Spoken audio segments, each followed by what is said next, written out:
నేను ఒక సౌరవ్ గంగూలీ క్యాప్టెన్సీ చూశాను, అజరుద్దీన్ క్యాప్టెన్సీ చూశాను, ధోని క్యాప్టెన్సీ చూశాను.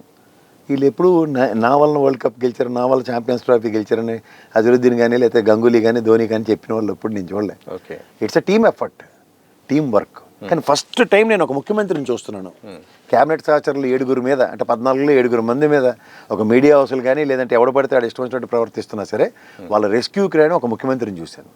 కానీ వాళ్ళకి హెర్క్యులెన్ టాస్క్లు ఇచ్చి నియోజకవర్గాల్లో మంత్రులను ఇన్ఛార్జీలు చేస్తే నిజంగా చెప్పాలంటే బట్టి గారును అక్కడ తుమ్మల గారు అండ్ మన పొంగులేటి గారు వాళ్ళ పర్ఫార్మెన్స్ వాళ్ళు చూపించారు.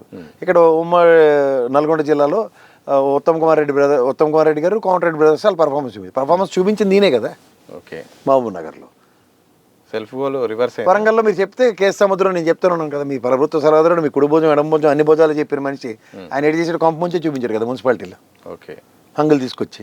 సో ఇవన్నిటితో సారాంశం ఏంటి, ఫెయిల్యూర్ మీ దగ్గర పెట్టుకుని వాళ్ళందరి మీద పడేడిస్తే ఇప్పుడు చూడండి ఆయన ఎలక్షన్స్ ముందు సభలు సమావేశాలు అని చెప్పి మున్సిపాలిటీ కాన్ దగ్గర కార్పొరేషన్ కాన్ దగ్గర సమావేశాలు పెట్టి ఆ 7 సభల్లో సాధించింది ఏంటి, కేసీఆర్ నాడిపోసుకోవడమే కదా. ఓకే, రాష్ట్ర సమస్యలు ఇవి, ఇది మా పర్ఫార్మెన్స్ 2 yearsలో ఈ కార్పొరేషన్కి కానీ మున్సిపాలిటీకి కానీ చేస్తామని చెప్పి ఆయన ఎలక్షన్కి వెళ్ళాడా చెప్పండి మీరు.